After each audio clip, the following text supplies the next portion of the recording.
Right. Congress ವಕ್ತಾರರಾಗಿರುವಂತಹ Mahantesh ಹಟ್ಟಿ ಅವರಿದ್ದಾರೆ, ನಮಸ್ಕಾರ. ನಮಸ್ಕಾರ. ಜೆಡಿಎಸ್ ವಕ್ತಾರರು ಉಮೇಶ್ ಅವರಿದ್ದಾರೆ, ನಮಸ್ಕಾರ. ಬಿಜೆಪಿ ವಕ್ತಾರರು ಯದುಕುಮಾರ್ ಗೌಡ್ರಿದ್ದಾರೆ, ನಮಸ್ಕಾರ. ಮಹಂತೇಶ್ ಹಟ್ಟಿ ಅವರೇ, ನೀವು ಹೇಳಬೇಕು, ಘೋಷಣೆ ಮಾತ್ರ ಪೋಷಣೆ ಇಲ್ಲ ಅನ್ನುವಂಥ ಪರಿಸ್ಥಿತಿ ಆಗಿದೆ. ವರದಿಗಳ ಹೆಸರು ಬಹಳ ಚೆನ್ನಾಗಿದ್ದಾವೆ ಕೇಳ್ಕೊಳ್ಳೋಕೆ. ಈ ವರದಿ ಒಂದು ಬಂದ್ಬಿಡುತ್ತೆ, ಮುಂದಿನ ದಿನಗಳಲ್ಲಿ ಅನುಷ್ಠಾನ ಆಗುತ್ತೆ, ಬದುಕು ಬಂಗಾರ ಆಗುತ್ತೆ, ಈ ರೀತಿ ಆಸೆ ಇಟ್ಕೊಂಡು ಇನ್ನೆಷ್ಟು ವರ್ಷ ಜನ ಕಾಯಬೇಕು ಅಂತ ಹೇಳಿ. ಯಾಕಂದ್ರೆ ವರದಿಯಾಗಿ ಉಳ್ಕೊಂಡಿದ್ದಾವೆ. ಕಸದ ಬುಟ್ಟಿಲಿದೆಯಾ, ಮಿನಿಸ್ಟ್ರಿಗಳ ಟೇಬಲ್ ಮೇಲೆ ಇದೆಯಾ, ಅಥವಾ ಅನುಷ್ಠಾನಕ್ಕೆ ಬರೋದಕ್ಕೆ ಏನಾದರೂ ಕ್ರಮ ತಗೋತಿದ್ದೀರಾ? ನೋಡಿ ಮೇಡಮ್, ಕಾಂಗ್ರೆಸ್ ಪಕ್ಷ ಸರ್ವ ಜನಾಂಗದ ಶಾಂತಿಯ ತೋಟ.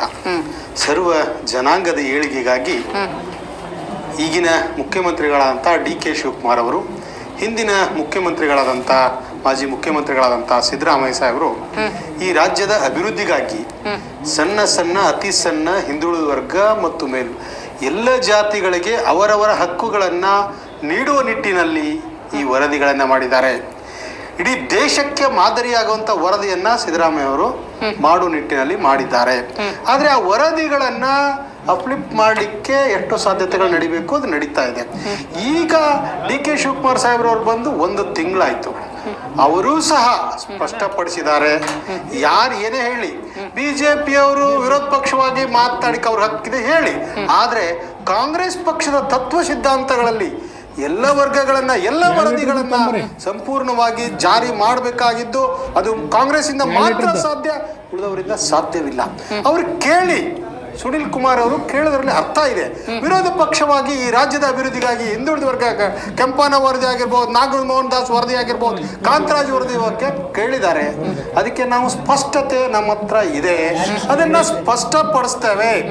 ಈಗ ಬಂದು 1 ತಿಂಗಳಾಗಿದೆ, ಆದರೆ ಬರುವಂಥ ಇನ್ನು 2-3 ಕ್ಯಾಬಿನೆಟ್ಗಳಲ್ಲಿ ಈ ವರದಿಯನ್ನು, ಅದು ವಿಶೇಷವಾಗಿ ಈ ರಾಜ್ಯದ ಜನತೆಗೆ ಅನುಕೂಲವಾಗುವ ನಿಟ್ಟಿನಲ್ಲಿ, ಈ ರಾಜ್ಯದ ಹಿಂದುಳಿದ ವರ್ಗ, ದೀನ ದಲಿತರ ಬಗ್ಗೆ ಇದ್ದಾರೆ, ಏನು ಆಗಬೇಕಾಗಿದೆ ಆ ವರದಿಯನ್ನು ಸಂಪೂರ್ಣವಾಗಿ ಅವರಿಗೆ ನೀಡುವ ನಿಟ್ಟಿನಲ್ಲಿ ಈ ವರದಿ ತಯಾರಾಗಿದ್ದಾವೆ.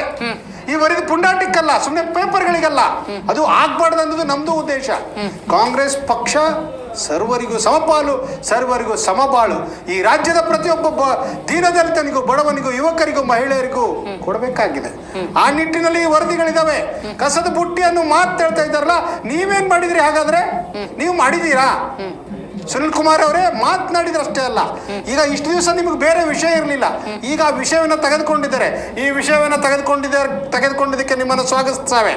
ನಾವು ಅದನ್ನು ಸಂಪೂರ್ಣವಾಗಿ ಇನ್ನು 1 ತಿಂಗಳು 2 ತಿಂಗಳಲ್ಲಿ ಆ ವರದಿಯನ್ನು ಜಾರಿಗೆ ತರುವ ನಿಟ್ಟಿನಲ್ಲಿ ನಮ್ಮ ಸರ್ಕಾರ ಬದ್ಧವಾಗಿದೆ. ಸನ್ಮಾನ್ಯ ಮುಖ್ಯಮಂತ್ರಿಗಳಾದಂಥ ಡಿ.ಕೆ. ಶಿವಕುಮಾರ್ ಸಾಹೇಬ್ರವರ ನೇತೃತ್ವದಲ್ಲಿ ಈ ವರದಿಯನ್ನ ನಾವು ಅನುಷ್ಠಾನಕ್ಕೆ ಬರೋ ನಿಟ್ಟಿನಲ್ಲಿ, ಇನ್ನು ನಮ್ಮ ಸರ್ಕಾರಕ್ಕೆ 2 ವರ್ಷಗಳ ಅವಧಿ ಇದೆ. ಅದರಲ್ಲಿ ಈ ಎಲ್ಲ ವರದಿಗಳನ್ನ ಬಡವರಿಗೆ, ಅದರಲ್ಲೂ ಹಿಂದುಳಿದ ವರ್ಗದವರಿಗೆ ಎಲ್ಲರಿಗೂ ಸಿಗುವಂತ ವ್ಯವಸ್ಥೆಯಲ್ಲಿ ನಮ್ಮ ಸರ್ಕಾರ ಬದ್ಧವಾಗಿ ಕೆಲಸ ಮಾಡುತ್ತೆ. ಇದು ಕಸದ ಬುಟ್ಟಿಗೆ ಅನ್ನೋ ಮಾತನ್ನ ಹಿಂಪಡಿಬೇಕಾಗತ್ತೆ. ಮಾಡೇ ಮಾಡ್ತೀವಿ ಅನ್ನೋ ಸ್ಪಷ್ಟ ವಿಚಾರವನ್ನ ಸರ್ಕಾರದ ಪರವಾಗಿ ನಾವು ವಕ್ತಾರನಾಗಿ ಸಲ್ಲಿಸ್ತಾ ಇದ್ದೇನೆ. ವಿಪಕ್ಷಗಳು ನೆನಪು ಮಾಡಲಿಲ್ಲ ಅಂದ್ರೆ ನೀವು ಮರ್ತೇ ಬಿಡ್ತಿದ್ರಿ. ಹೌದು ಮೇಡಮ್, ಅದಕ್ಕೆ ನಾವು ಹೇಳಿದ್ವಲ್ಲ ಈಗ ಮಾಡ್ತೀವಿ ಅಂತೇಳಿ. ಈಗ 1 ತಿಂಗಳಾಯ್ತು, ಮನೆ ಮುಖ್ಯಮಂತ್ರಿಗಳು ಬಂದು ಕೂತ್ಕೊಂಡು ಇದನ್ನ ಮಾಡುವವರೆಗೂ ಸಹ ನಮ್ಮ ಸರ್ಕಾರದ ಎಲ್ಲ ಮಂತ್ರಿಗಳಿಗೂ ಕೇಳುವ ಹಕ್ಕಿದೆ, ವಿರೋಧ ಪಕ್ಷವಾಗಿ ಅದನ್ನು ಮಾಡುವಂತ ಹಕ್ಕಿದೆ.